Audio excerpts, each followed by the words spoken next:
Personal Magnetism by James L. Sutter. Illustration by Alyssa McCarthy. Fix the shuttle, she says. It's only a little banged up, she says. Angry clanging noises came from beneath the deck, followed by Quig's face popping up out of the engineering access bay. He waved a spanner angrily. Next time Navasi wants to sign us up for a salvage mission, she can patch the junker, and I'll stay on the Maiden and watch for pirates. Altronus stared down from the hallway, both sets of arms crossed. I'm sure the captain was just expressing confidence in your abilities. Yeah? Grease-smeared ears twitched above Quig's mask. Well, I'm sure that this rust bucket isn't going anywhere without a miracle. I've wired together every battery we've got to charge the capacitors, but the reactor containment field is totally shot. If I fire it up without the magnetic bottle in place, they'll be finding pieces of us all the way out on Octurn. Is there anything I can do to help? Sure, you can tell our fearless leader that unless she wants to abandon our score to the rest of the jackals, we're going to remain stranded on a barren rock approximately 3 times the size of my furry brown ass, with no way to call in a tow because, oh yeah, this whole job is technically illegal. The spanner made another wild circle, nearly clipping Altronus's knee. I swear by my grandmother's tail, Anything else I can do to help with the repairs? Quig sighed and let the spanner droop. Go outside and get a look at the right main thruster for me. Let me know if the nozzle housing looks intact. Right. Grateful for the chance to escape the Yusuki's incessant, undignified complaining, Altronus walked to the hatch and cycled the airlock. The air beyond was thin and bitterly cold. The Sarkeesian colonists who had once tried to make this asteroid habitable had long since abandoned the project, and Altronus's lungs burned with strain and frost as he struggled to process what little air their machines had left behind. Yet, as it always did, the nearness to vacuum soothed him even as it stung. Out here, there was no barrier between him and the cosmos. The cold he felt was the same cold that wrapped the stars. The song of the cycle hummed in his veins like background radiation. He walked around to the back of the shuttle. From the outside, the damage looked worse. For all Altronus's faith in the captain, he had to admit that Quig had a point. The fact that they were even close to getting the thing flying again was a testament to the Yusoki's skill. He reached up with his high hands and hauled himself easily up into the engine's darkened mouth. Quig? Altronus? Navasi's voice crackled over comms. Are you still at the shuttle? Where else would we be?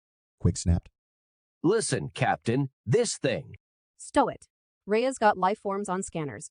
6 of them, moving fast in your direction. Rhea and I will intercept as many as we can with the Maiden, but some of them will reach you before we do. Acknowledged, Captain. Altronus turned and leapt down from the engine, his descent gruelingly slow in the meager gravity. How much time do we have? But the answer was already coming over the crater's rim. 3 round-shelled creatures, their front ends writhing masses of tentacles, 2 of which were longer than the others and heavily scaled. They skimmed along like antigrav speeders above the asteroid's surface, their shells glimmering metallically in the light of Altronus's moat. One instant, they were at the ridge, and the next, they were at the shuttle's side, halfway between Altronus and the hatch. Altronus. Quig appeared in the open airlock. Get in here. Working on it. Altronus muttered. Then he stepped forward, careful not to launch himself off the asteroid's surface, and raised his voice. Greetings, friends. He lifted all 4 hands in what he hoped was a universal sign of peace. Would tentacled creatures even recognize the gesture? Rhea would probably know. I mean you no harm. My name is Altronus Barasul Dobanayan, a kasatha of house. A distortion rippled across the creature's shells, blue lines that weren't quite lightning tracing down their tentacles. Altronus froze. Easy, friends. The creatures pulsed. Altronus flew forward, dragged off his feet by some invisible force. He landed in the dust and rolled, barely avoiding lashes from the closest creature's main tentacles.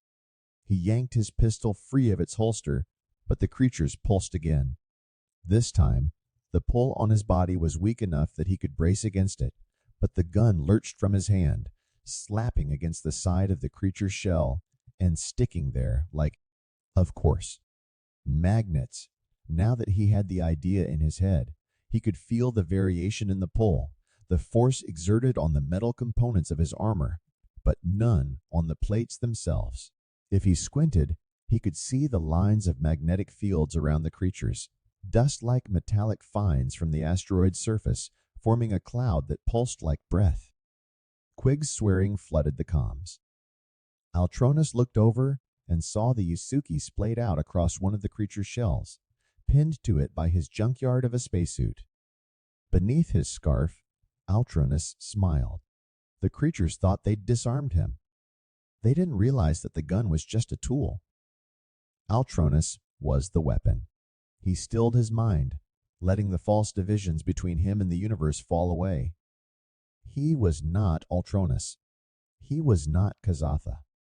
He was matter, forged in the heart of a star, pulling and pulled by every atom in the cosmic dance. He was energy, uncreatable, undestroyable, a momentary configuration of an eternal process. He was everything. He was nothing.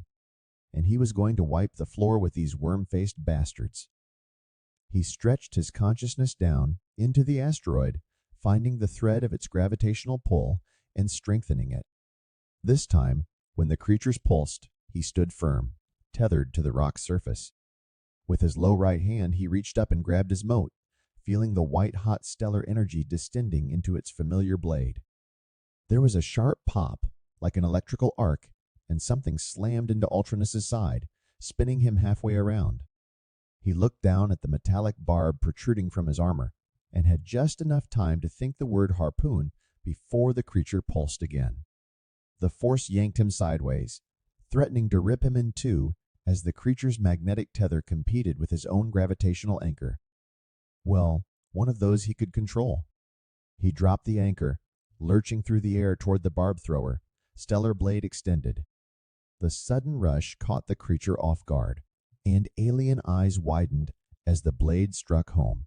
The creature thrashed, tentacles sliding across Altronus' armor as he slid his glowing blade free and thrust again and again. The creature's strange anti-gravity cut out, dropping them both to the ground. Before Altronus could regain his feet, new tentacles wrapped him up from behind, pinning his arms to his sides. The thing's grip was like industrial machinery, the coiled tentacles crushing. Trying hard to ignore creaking bones and empty lungs, Altronus cast his mind out to Mataris, the blazing sun at the heart of the packed worlds. Delving down into its flaming seas, he made his consciousness a conduit and let the fire flow. Flames burst from his body in all directions, a tiny supernova burning tentacles to ash. He spun, chest heaving as the pressure around it relented and brought his blade up. The creature lay flat against the ground, charred tentacles twitching spasmodically. Off to one side, Quig stood next to the corpse of his own attacker, yanking tools free from its shell. Alien eyes rolled in terror as Altronus pinned his beast to the rock with one foot, placing the tip of his blade inches from its eye. Altronus coughed. Let's try this again, friend. I mean you no harm. And you don't mean me any harm either, do you? He waggled the blade. The creature stared up at him, but made no move to protest.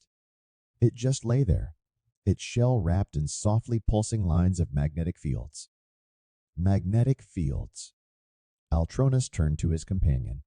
Quig, is the reactor's magnetic containment still broken? Yeah? Why? Altronus stared down into the creature's eyes. Because I've got a crazy idea.